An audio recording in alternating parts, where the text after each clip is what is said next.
The voice as strong as thunder will be felt across the land. Home, home, home. The speaker is a young man from our homeschool fellowship, and he has something to share. His name is Frankie, and I'll let him tell you his story. So I'm actually excited to hear it myself. So thank you, Frankie, for coming. Well, thanks, Danny.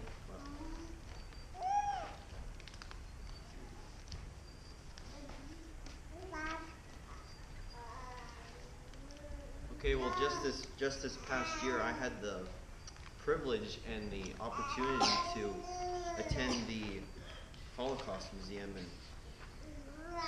man, that really changed my life, not only as a believer, but as a person. And I think other than becoming a Christian, this was probably a really fulfilling and spiritual and emotional experience for me.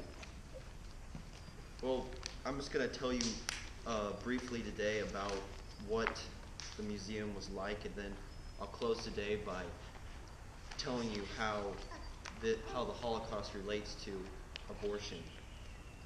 So, when you first come into the Holocaust Museum, they give you these, or you can grab these little cards, and it's called an identification card, and it says, "For the dead and the living, we must bear witness." And this is a person, and it tells you the story of that person through the time when they were born to the time when they entered the concentration camp. So I'm just going to read this to you because I think I really like this. So it starts off with their name. The person's name is Gabrielle Widener. Her date of birth was August 17th, 1914. Her place of birth was Brussels, Belgium. And then each page is a floor. So the first page, you start on the 4th floor, then you work your way up, and you go to the 3rd floor, 2nd floor, then at last you end at the 1st floor. So here we start at the 4th floor. It says, Gabrielle was the second of 4 children born to Dutch parents. Her father was a minister in the Seventh-day Adventist Church. She grew up in Collins, France, near the Swiss border, where her family served as a pastor, where her father served as a pastor.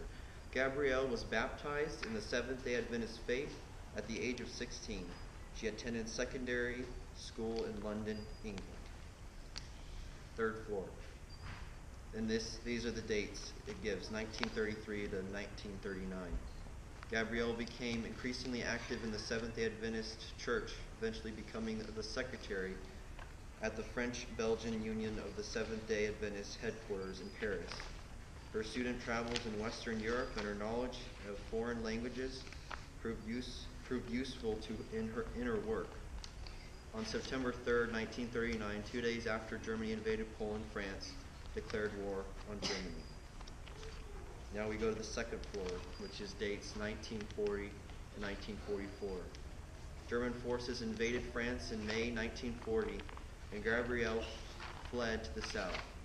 After the armistice, Gabrielle returned to Paris and resumed working for the church. On Saturday, February 26, 1944, the Gestapo arrested her during 10 a.m. church services, along with 140 other members of the Dutch Paris network that helped Dutch Jews and political refugees. Gabrielle was implicated by a fellow member who was tortured. On August 24th, Gabrielle was deported from the Fresnes prison in Paris to the Ravensbrück camp in Germany. Then we end with the last floor, the 1st floor. On February 17, 1945, Gabrielle died of malnutrition in Coensburg, a subcamp of Ravensbrück, just days after being liberated by Soviet troops. This girl was not a Jew. but yet she was helping the Jews, and she was still taken away just for aiding and helping these Jews. She's just a person, just an ordinary church-going person. She was taken from her home, from her family, just like all these innocent babies that are being killed each and every day. So I'm going to just briefly talk about the museum for just a little bit here. And as you go into the museum, it's dark. There's lights. You can see where you're going, but the colors on the wall and the areas where you go and you see the exhibits, they're not bright. There's no bright colors. It's not a happy feeling. It's not just a walk in the park. It's grim, it's gruesome, and some of it's unsettling, but these people suffered a lot, and they didn't have to. They didn't deserve this at all. And most of these exhibits focus on one of three things, and that's either how terrible and how wicked Hitler was, two, what kind of suffering the Jews went through, and some of them even are pictures of people, of survivors, and of concentration camps where these people were inflicted with incredible pain and suffering. I mean, just think about it for a second. Just think, what would it be like if people burst into your home, took you, your siblings, your parents, and took you to a place where you didn't know where you were going, and when you got there, you just knew you wanted to go home. You didn't want to stay there a minute longer, a second longer, a day longer. And I think that's what many of these Jews were facing during this difficult time. And there's also very powerful exhibits that really shows you the brutality of the Nazis.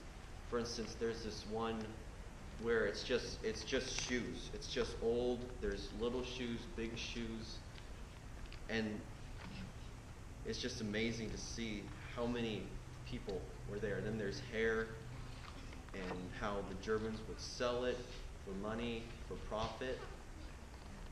It really just says, why God did you let this happen? How could you let this happen? And to be honest, I don't know the answer. I guess that's just a question we'll have to ask him when we see him in heaven. And it was really, you get to see all of the different ways in which Jews were beaten, they were tortured, they were shoved into gas chambers. They were just demoralized by these vicious Germans. And through all this pain and this suffering, and the Nazis didn't care. They didn't care what happened to Jews. As long as they were annihilated, as long as they were disposed of, they didn't care. However you want to do it, just get rid of them all. Men, women, and children were just buried in mass graves and forgotten for years. Then children were experiments that were performed on them that should have never been performed. And then how does this Holocaust apply to abortion today? How does it relate to it today? Well, just like Hitler didn't care, it seems that America doesn't really care about these innocent children that are being killed each and every day. Once I mean, once America found that these concentration camps were holding thousands and thousands of Jews, they liberated them and people were set free. But are children being set free today? No, I don't. They're not. At least from what I see. Some of you might know Stalin. He killed 80 million people. Hitler killed millions of people too. But they were stopped. They were stopped. Their killing, their evil, their wickedness was stopped. But here in America, the killing hasn't stopped. And that's why, as believers, we're a witness to the world. I watched, some of your videos, Mr. Inger, and you being out there as a testimony and a light to the world, that's amazing. I hope God blesses you, and I hope God blesses you all as well in doing so. And we need to just, day by day, trust God, because we're not going to be able to fix it ourselves, but God can fix it. We need to trust that. We need to put our faith in that rather than politicians or other political leaders who say they will end it, but we should trust God. So, I'm just going to read Proverbs 24:11 for you real quick. Rescue those who are being taken away to death. And this is on the back of those T-shirts that we have, but I was reading and I looked and I just read more. So if you read past verse 11, it says, "Hold back those who are stumbling to slaughter. If you say, 'Behold, we did not know this,' does not he who weighs the heart perceive it? Does not he who keeps watch over your soul know it? And will he not repay man according to his work?" And sometimes I get really mad, and I say, "Come on, God, just send them all. Get rid of all those haters, those people who would rather kill babies. Just get rid of them, Lord." But that's not the right response. And God wants me to respond with love, even though people seem to they don't really care. And so I hope that we and I myself could be a witness to those who are killing those who are innocent. So, thank you for letting me talk.